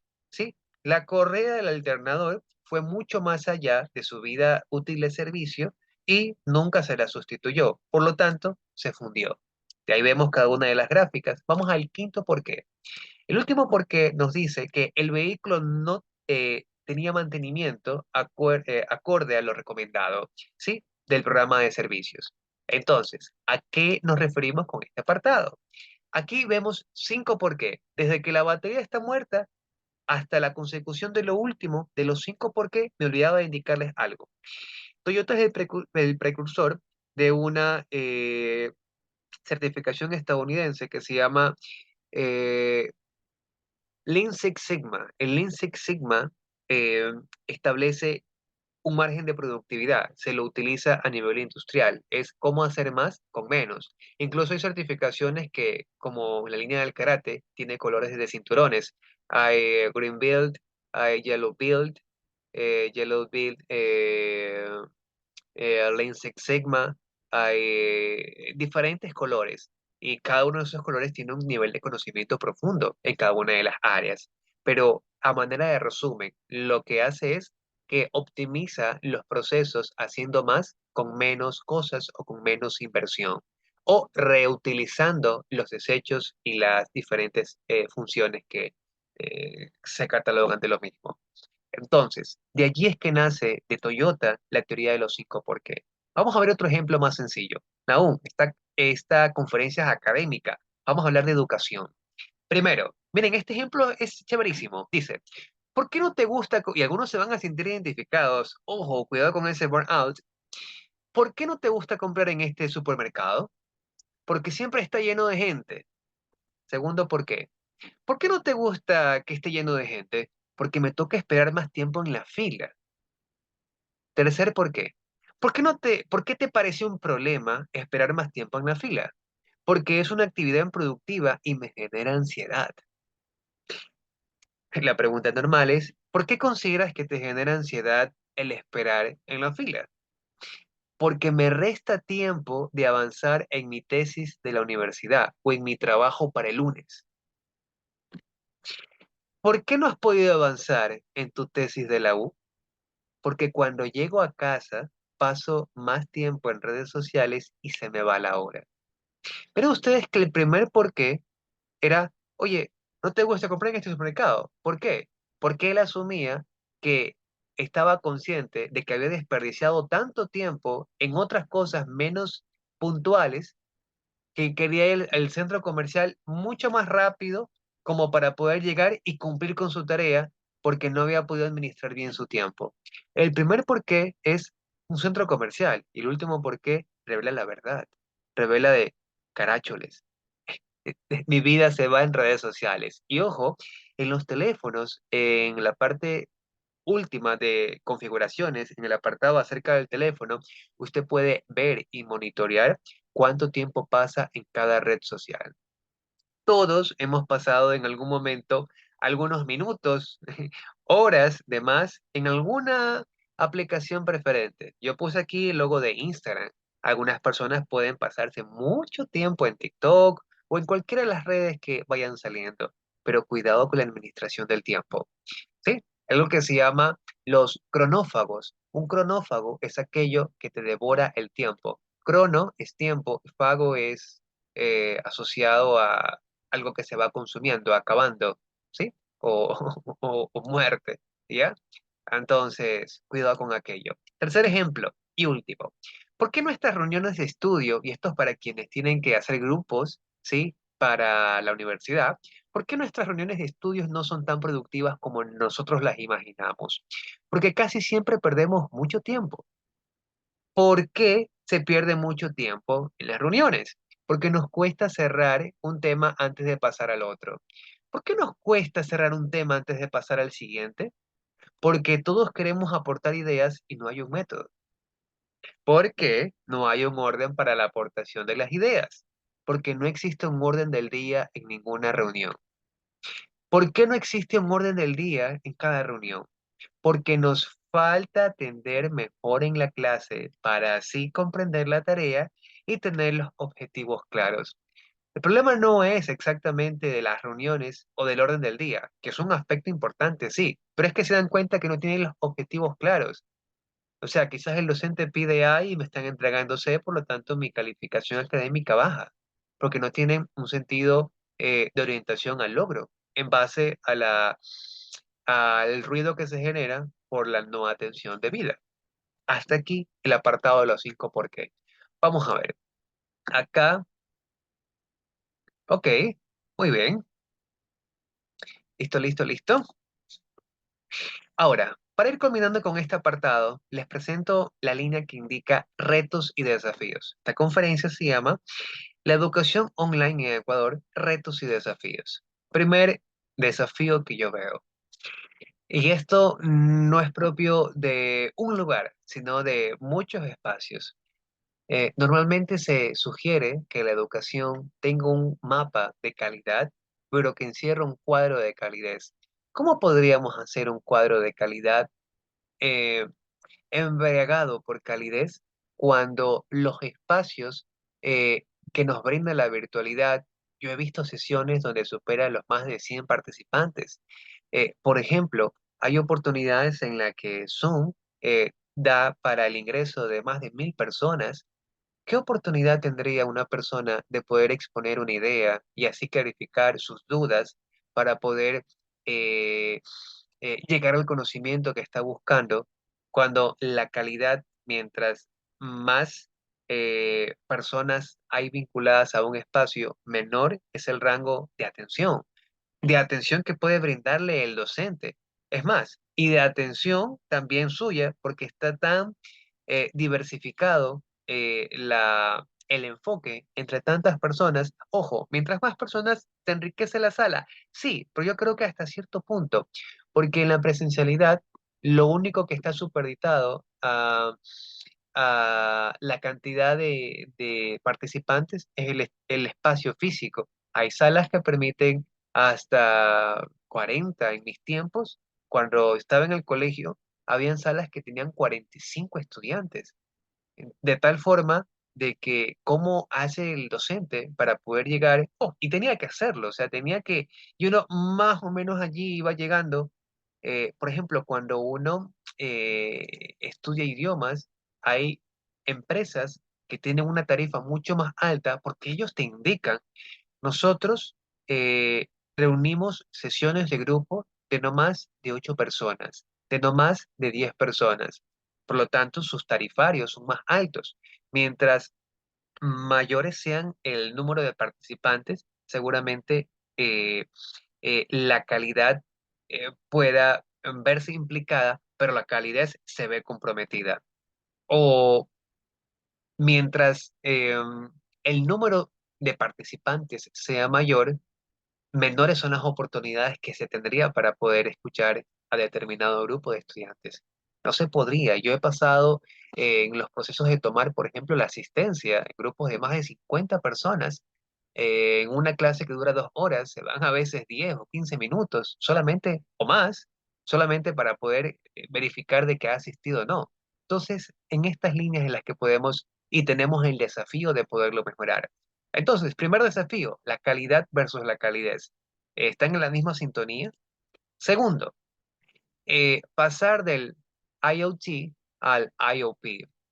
Esta idea la presenté con mis compañeros de maestría. Fui casi baneado, censurado por esta idea que algunos la tenían como extrema o como arcaica, porque normalmente la tecnología está viajando hacia que las casas, el mundo, las cosas sean más inteligentes. La rama que ejerce este campo se llama la domótica, que es inteligenciar las casas para que se adapten a la facilidad de la comodidad urbana. Ahora, IoT significa el Internet de las cosas, sí, el Internet of Things. El IoP es el Internet de las personas. Mi propuesta es pasar un poco más. La tecnología ha llegado para unir a los lejanos y para separar a los cercanos. Ustedes pueden apreciar en esta foto, lastimosamente debo decirles que yo he sido víctima. He procurado dejar de ser victimario en este aspecto, pero he sido más víctima de reuniones sociales en las cuales uno intenta socializar, compartir con la otra persona, pero siempre hay un momento tecnológico en el que la conversación sube y la atención baja porque uno está pendiente o el otro está pendiente de de la última notificación. Y como ustedes están apreciando en pantalla, sí, nos hemos convertido en nativos digitales, sí, o en nómadas digitales, migrando de la presencialidad a la plataforma online, lo cual es hasta cierto punto bueno. Sí, esta misma conferencia no podría ser llegada a ustedes si no fuera gracias a la tecnología. No obstante, yo creo que la dosificación de lo mismo, el punto medio, es lo que nos permitiría hacernos libres de la esclavitud tecnológica y acercarnos y hacerlo nuestra. Pasar de la Internet de las cosas al Internet de las personas, al servicio de nosotros y no la esclavitud de aquello. Déjeme ver por acá. Steven nos dice, hola Steven, ahora compartimos más con personas lejanas que con las personas cercanas. Y es por eso que en cada reunión que voy ya no llevo el celular. Correcto, pero no todos tienen aquella conciencia de lo sucedido, Steven. Hay personas que incluso hasta por educación, algunos utilizan el dispositivo y lo invierten, ponen la pantalla para abajo para que cualquier brillo no distraiga, pero igual mantiene una vibración, o sea, y eso igual uno lo desconecta. Eh, Elogio, sí, creo que Steven podría ser un abanderado del tema de ir a las reuniones o incluso, porque igual quizás vas a necesitar tu dispositivo para pedir tu taxi o para poder comunicarte con tu familia, sí. Tener el espacio, hay restaurantes, les cuento, restaurantes en los cuales ah, eh, ponen los teléfonos en una caseta, los dejan en el centro de la mesa y no los vuelven a coger para poder vivir la experiencia. O sea, hay espacios de restaurantes que están intentando hacer que la persona conecte con la persona. Espacios en los que avisan, no tenemos internet, tenemos, no ofrecemos internet, ofrecemos cercanía con las personas. Y lógicamente tú vas allá no para conectarte con el lejano, sino para acercarte al próximo. ¿Sí? Entonces, enhorabuena, enhorabuena, Steven. Vamos bien.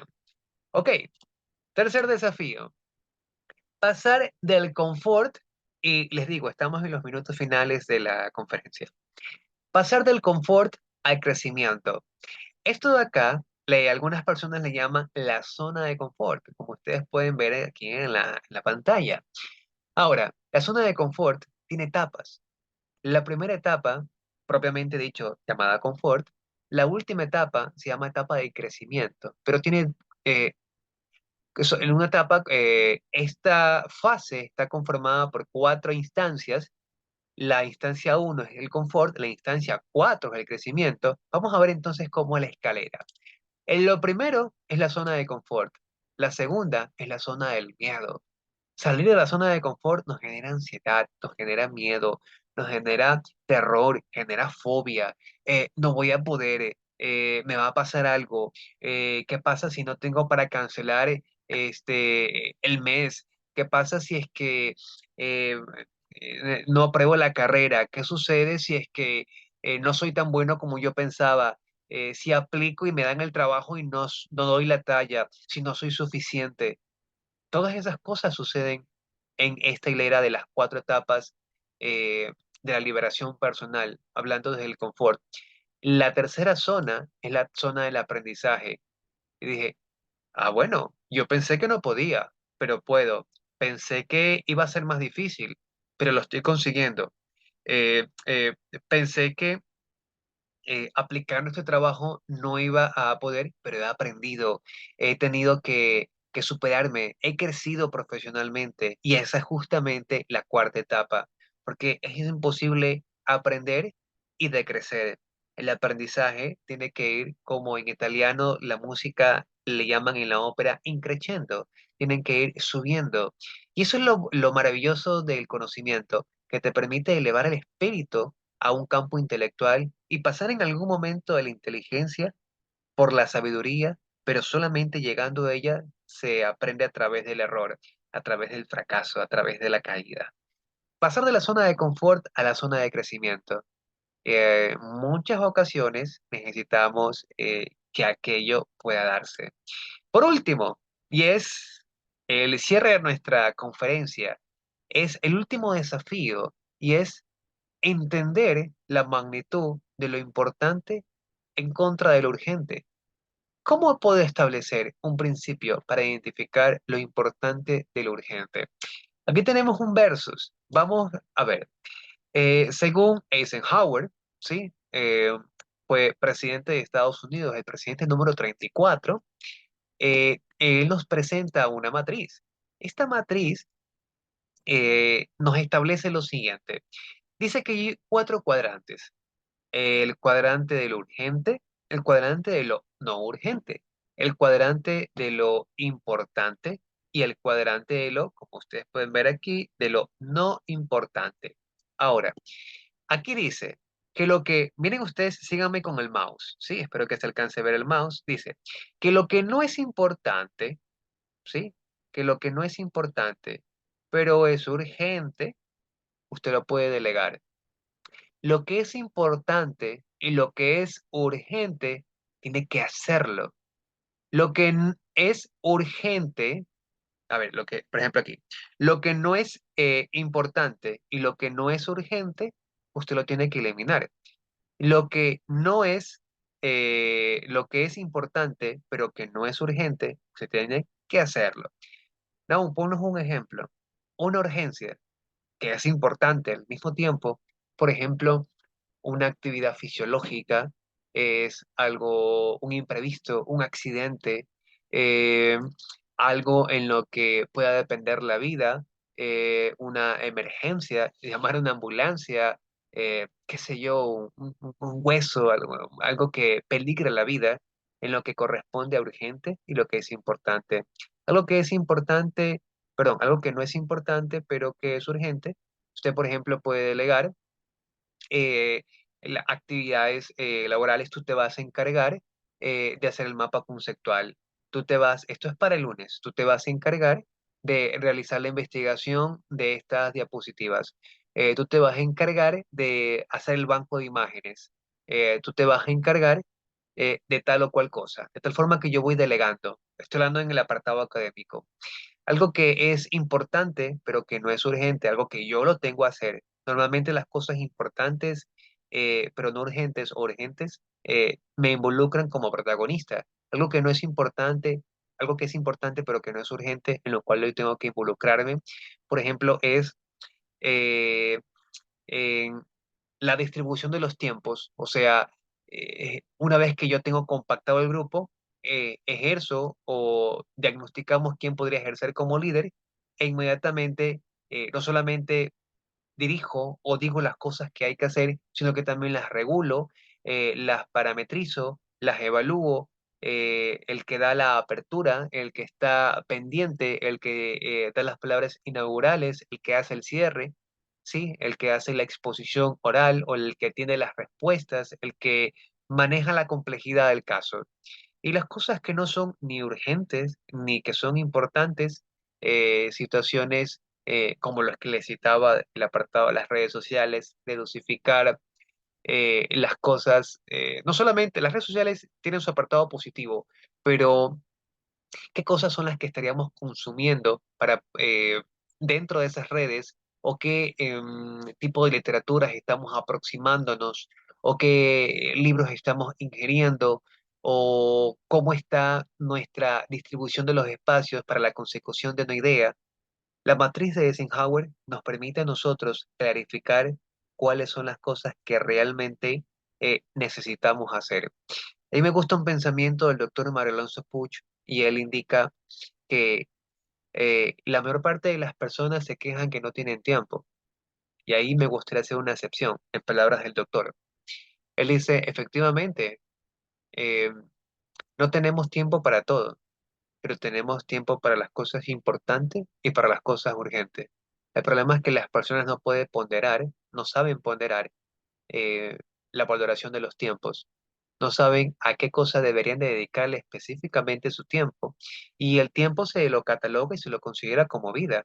Decía Mujica, eh, las cosas no cuestan, las cosas no son exactamente el precio por el que pagamos por ellas, sino el tiempo de vida que dedicamos en poder conseguir ese dinero para poder comprar las cosas. Por lo tanto, el tiempo es vida, y la inversión de la línea de tiempo que nosotros podemos graficar para poder intervenirlas. Hasta aquí tenemos algunos criterios que han escrito aquí en la conferencia. Arlene dice, agradecemos, ya, correctísimo. Agradecemos su presencia en la conferencia y les está pidiendo a Arlene, en palabras de ella, que por favor no se olviden, en la caja de comentarios hay una encuesta de satisfacción, para que usted pueda eh, ayudar al instituto, y a quienes han desarrollado esta conferencia, para que puedan valorarla, medirla y evaluar en qué cosas podríamos hacerla mucho más accesible y manejable para ustedes. Ayúdennos a ser mejores. Finalmente tenemos por acá a Anabela, y dice, todo depende de cada individuo. Es decir, centrarnos en lo que realmente queremos y nos conviene. Siempre es nuestra decisión y debemos de tomar decisiones acertadas. Y me encanta la frase que vimos anteriormente, y es que las buenas decisiones vienen de la experiencia. Y la experiencia pues se la rescata de las malas decisiones. Bueno, entonces, para hacer los momentos finales, tenemos aquí en sala a Steven, Alberto, a Andy, a Anabela, a Arlene, a Melanie, a Darwin, a Elizabeth, a Elsa, a familia García Suárez, qué lindo, a Gelson, a Gisela, a Isabel Andrade, a Julio Matías, a Justin Armijos, a Karina Sares. Karina, hola, hola, hola, buenas noches, qué lindo. Tenemos por acá Karina Varas, tenemos a Cristel, muy bien, tenemos a Andrés León, perfecto, tenemos a la licenciada Priscila Tómala, muy bien, mi amiga, tenemos a Luis Suárez, tenemos a María Isabel, tenemos a Margarita Matías, a María Fernanda Tomasi, tenemos a Tyler Mendoza, a Michelle Miranda. Espero no estar equivocado. Usted me puede corregir, por favor, por micrófono. Tenemos a Ricardo Rodríguez, a Taylor Mendoza, a Verónica Mosquera, a Zaida Villamar. Muchísimas gracias a cada uno de ustedes por este espacio. Muchas gracias por la oportunidad. Gracias al Instituto Tecnológico Argos. Gracias a Vortex, ¿sí?, por auspiciarnos el espacio. Gracias a INCAE por brindarnos el acercamiento académico con cada uno de los participantes. Gracias, que Dios los bendiga, que tengan una excelente noche, y dejamos abierto el espacio si es que alguno de ustedes ha guardado sus preguntas para poder socializarlos en estos últimos minutos de la conferencia. De momento yo estoy aquí, le pido el espacio a los organizadores. De pronto, si hubiera alguna pregunta que quisieran responder, podríamos dejar el espacio abierto. No sé qué opina usted, Sailor, no sé qué opina usted, Isabel, si es que pueden Claro, rescatar alguna de las preguntas que tengan los participantes. claro, ahorita pueden habilitar sus micrófonos y cualquier pregunta, pues podemos tomarnos unos 5 minutos para poderla contestar.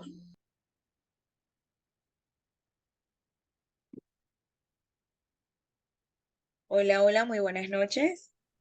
Hola, ¿Cómo buenas están noches.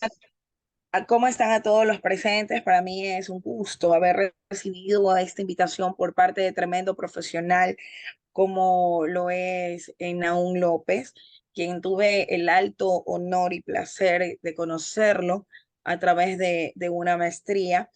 Bueno, no me lo quise perder a pesar que estoy trabajando y haciendo múltiples actividades y mis hijos están alrededor. Es complicado. Sin embargo, no quería perderme el alto honor de poder enriquecerme, ya que desde que lo conocí en la maestría siempre me admiró, primero su don de ser humano y segundo, lo inteligente que es. Así que más que una pregunta, yo quisiera decirle a todos sus alumnos, a todas las personas que están conectados en esta sala, que tienen un excelente catedrático, que traten de aprovecharlo, tiene conocimientos actuales, más allá de todo esto, tiene una calidad humana impresionante, tiene ese don, no todo el mundo tiene el don de enseñar, de ser también, en este caso, receptivo ante todos sus alumnos y también pues dar lo mejor de sí. Realmente más que una pregunta, yo quería felicitarte, mi estimado máster, por que cada vez vas avanzando más y te aplaudo de cerca y te aplaudo de lejos. Así que eso quería acotar. Buenas Priscila, noches. muchísimas gracias. Qué lindo, qué rico que esté por acá también. Sí, se recuerda, se valora y se aprecia muchísimo su amistad y sus palabras. Son muy bien recibidas. Así que tenemos pendiente un café ahí. Chéverísimo. Gracias, gracias. Por acá, mi gente también. Excelente. Vamos a ver por acá entonces en la cajita de comentarios. A ver, tenemos por acá. Muy bien, tenemos por acá personas que nos están indicando.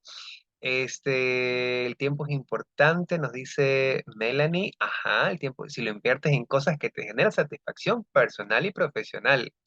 Para Isabel, muchas gracias. Excelente conferencia para seguir preparándonos cada día y poder compartirlo. Perfecto.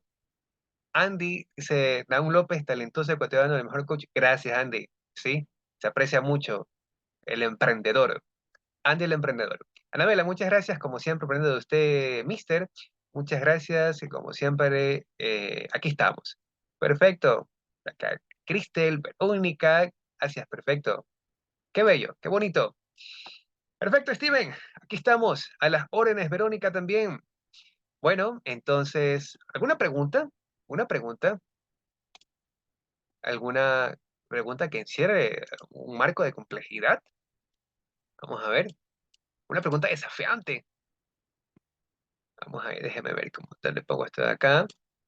Bueno, ahí en pantalla, ¿sí? Yo les he indicado de que tengo algunos PDFs para la construcción de esta conferencia. Si es que alguno de ustedes copió algo o les faltó profundizar en alguna de las ideas, con total tranquilidad, total confianza, aquí estoy compartiendo con ustedes mi contacto para que me digan, Naum, ¿cómo se llamaba el libro? ¿O tienes el estudio? ¿O cuál es ese apartado? Los 5 por qué. Les digo, HubSpot publicó un artículo genial que habla más allá de los 5 por qué. O sea, los 5 por qué son importantes, pero vamos más allá. 6 razones por las cuales no te deberías fundamentar únicamente en los 5 por qué. Y raya o resignifica, le da una revalidación a cosas nuevas que no se han planteado. Si ustedes desean ese artículo, aquí está mi contacto para que ustedes lo puedan tener. Estoy a las órdenes. Mi nombre es Naum López. Es un placer para mí haber compartido con ustedes. Revisamos, no tenemos alguna pregunta, ¿sí? ¿Sí? Muy bien, muy bien. Entonces, Steven, de último, aquí nos escribe y se pregunta, ¿cómo tratar que los estudiantes le pongan mayor empeño en sus tareas y que todo no lo haga la inteligencia artificial, más que todo en los trabajos escritos y originales. A ver, vamos a situar vamos a enmarcar esta pregunta. Vamos a diseccionarla, dice. ¿Cómo tratar que los estudiantes le pongan mayor empeño en sus tareas y que todo no lo haga la inteligencia artificial? Mire, yo lo veo de esta forma. Ahora, el recurso válido para poder eh, destacar o para poder cumplir, vamos a simplemente utilizar el término cumplir. Para darle cumplimiento a mi tarea, sé que tengo algunas cosas en cola, todavía que presentar, investigo o le pido a la inteligencia artificial que me lo recree. Es básicamente casi parecido a lo que antiguamente los de mi generación tenían una página que se llamaba El Rincón del Vago, lo buscaban, lo que hacían control C, control V. ¿Qué sucede cuando yo reemplazo la capacidad que tengo del aprendizaje en virtud de una inteligencia que se llama inteligencia artificial porque es construida a partir de los algoritmos y de los parámetros que se ingresa para poder construir una idea mayor? Eh, yo considero que el poder del aprendizaje está dado primero por la curiosidad. La curiosidad es lo que llevaba a los filósofos a poder descubrir qué es aquel astro, qué es, por qué se mueve, por qué estamos supeditados, por qué estamos concatenados a leyes físicas, por qué el esto, por qué lo otro. La pregunta es válida. El hacernos el cuestionamiento de las preguntas nos lleva a una verdad mayor y es inteligenciarnos en las partes que somos neófitos, que somos ignorantes hasta cierto punto. Ignorante es desconocimiento de algo. Entonces, la inteligencia artificial puede cumplir con la resolución de un problema académico, de un problema matemático, sí. ¿La inteligencia artificial puede ayudar a que te gradúes? Sí, la inteligencia artificial puede cumplir con un trabajo y puede ser calificado tu nota, sí, pero la inteligencia artificial no es precisamente la que va a tener la aspiración laboral. La inteligencia artificial no es la que va a hacerle transferencia de conocimiento a usted. El conocimiento únicamente se da por la experiencia, ¿sí? Todo lo demás es información, indicaba Einstein. Si yo quiero aprender de algo, yo tengo que estar dispuesto a pagar el precio. Las personas están en la búsqueda del paraíso y no están dispuestas a pasar por el desierto. Si uno quiere realmente aprender algo, tiene que saber que uno va a tener que pagar un peaje. A veces son lo que se llama las pestañas quemadas, a veces son lo que se llama las malas noches, a veces son priorizar, ponderar si es que es más importante mi formación o el compartimiento con las otras personas. La inteligencia artificial ha llegado para quedarse, sí. La inteligencia artificial me ayuda, sí. La inteligencia artificial va a llegar al punto que va a destituir algunas plazas laborales y que probablemente algunas de las oportunidades laborales por las cuales nos estamos formando hoy van a quedar en desuso o van a dejar de existir en el futuro también.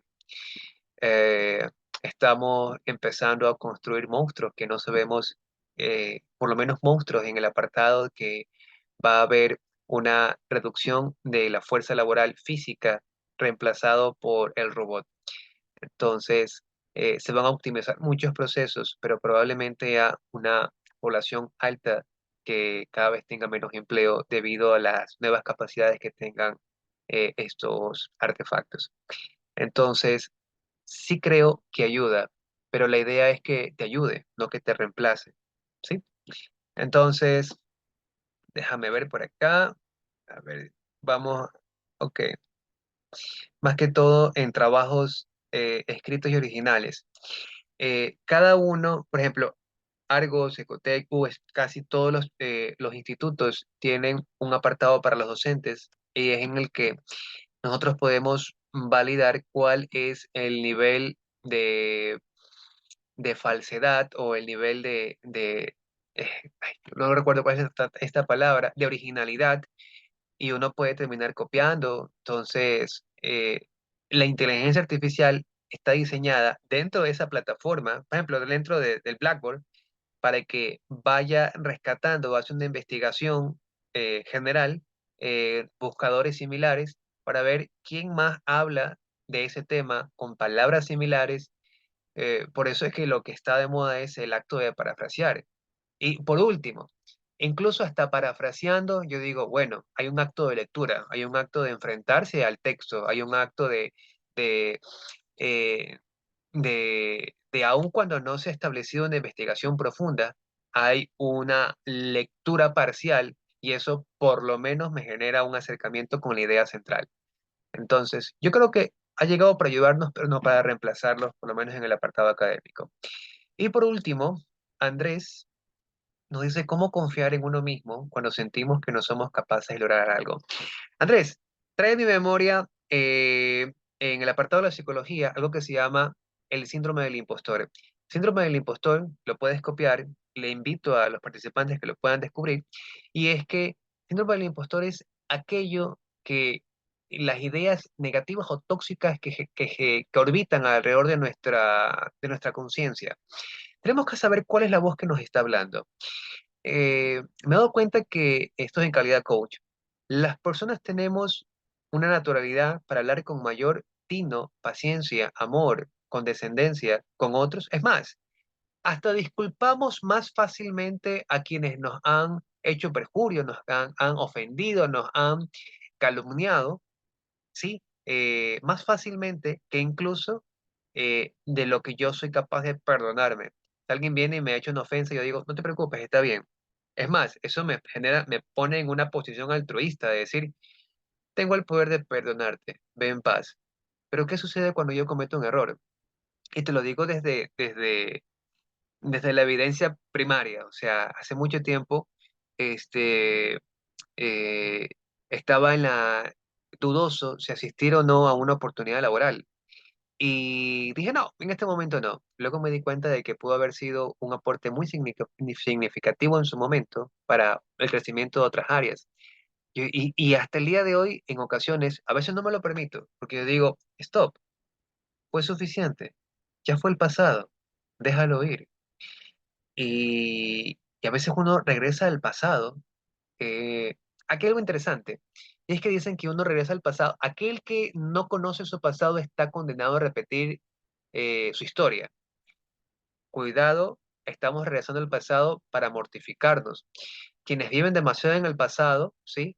Eso de allí genera depresión. Quienes viven demasiado en el presente, ¿sí? Ojo, vivir en el presente es fantástico, pero quienes no lo logran controlar y se despiertan incómodos, eso genera distrés. Quienes viven demasiado en el futuro, eso genera ansiedad. ¿Cómo puede confiar usted, Andrés, en usted mismo? Yo diría, empieza a recompensarse por las pequeñitas cosas que usted ha hecho. Yo lo conozco a usted y sé el talento que usted es capaz y lo he visto participar en clase. Así que yo empezaría por premiarme por las pequeñas cosas. Hay un libro fantástico de un coronel americano que se llama Tiende tu cama.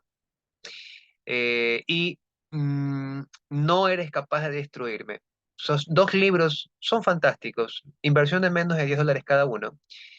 Tiene tu cama, te indica de que, oye, puedes empezar por algo pequeñito, como tender la cama, puede comenzar a generarte un accionar de pequeñas situaciones, situaciones diminutas que te van haciendo sentir de que soy capaz de lograr esto, puedo empezar algo más grande. Y no eres capaz de destruirme.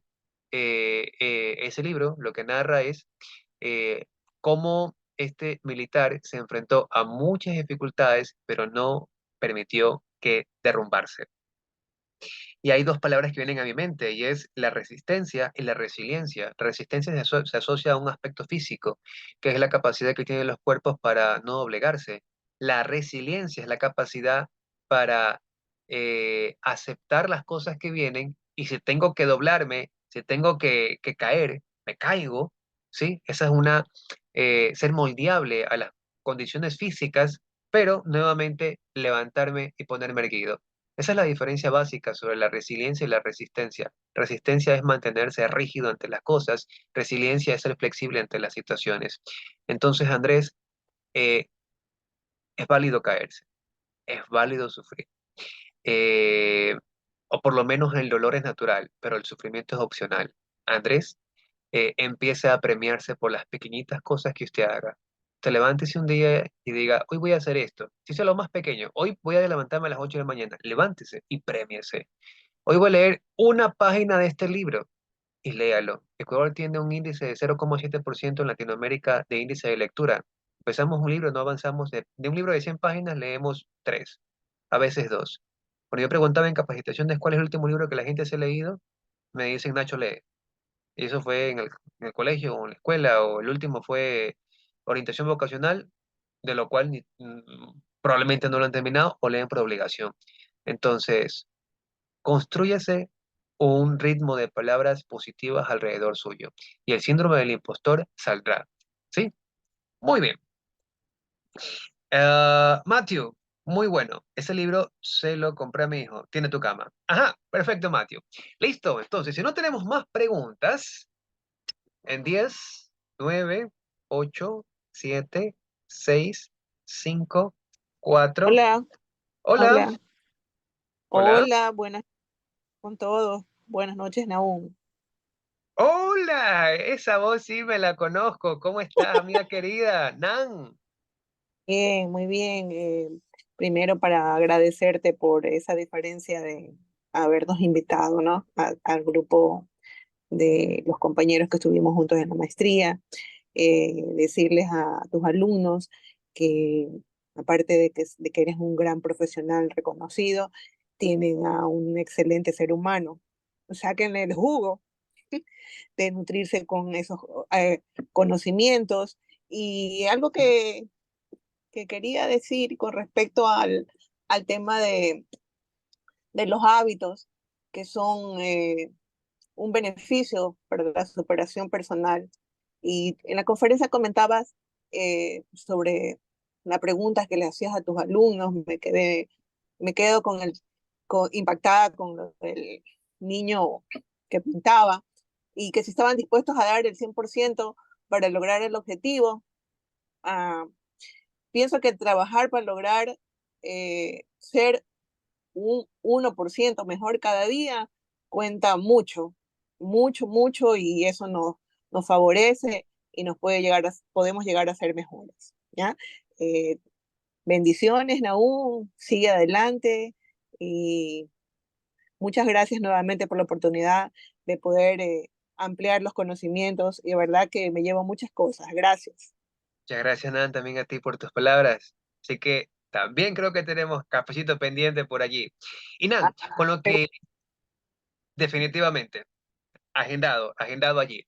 Nan, con lo que venías diciendo del aporte de los hábitos, es algo que caray, cómo se nos ha escapado de la conferencia un tema tan importante. Gracias, Nan, por traerlo a colación. Hay un libro, James Clear, creo que es el autor, se llama Hábitos Atómicos, y narra y cuenta cómo a partir de cosas pequeñitas se pueden hacer las construcciones desde lo más minúsculo, desde lo más pequeñito, cómo se va elaborando cada una de las partes. Hábitos atómicos. No recuerdo bien, creo que es James Clear el autor, pero sé que el libro es Hábitos Atómicos. A veces me acuerdo el nombre del libro y el autor por ahí se me va. Buenazo, me hiciste acordar y traer a colación aquello. Así que, qué lindo, gracias. Vamos por acá. Entonces, bien. Gracias a todos los presentes, gracias a Vortex, gracias a Encaise, gracias al Tecnológico Argos, gracias a todos los estudiantes, amigos y participantes que se han dado cita esta noche para compartir con nosotros. Damos las palabras finales de los eh, coordinadores principales. A nombre mío, Dios los bendiga, los cuide y los guarde. Muchas gracias. Muy buenas noches, de parte de Vortex. Les agradecemos mucho su presencia en esta conferencia. Magister Nahum, muchísimas gracias por haber aceptado nuestra invitación a ser el potente en esta conferencia online. Es un gusto que haya aceptado nuestra invitación y un honor sobre todo. Y realmente estamos muy agradecidos con todos los presentes por este tiempo que se han dado para compartir con nosotros este evento online. Muchas gracias a ustedes.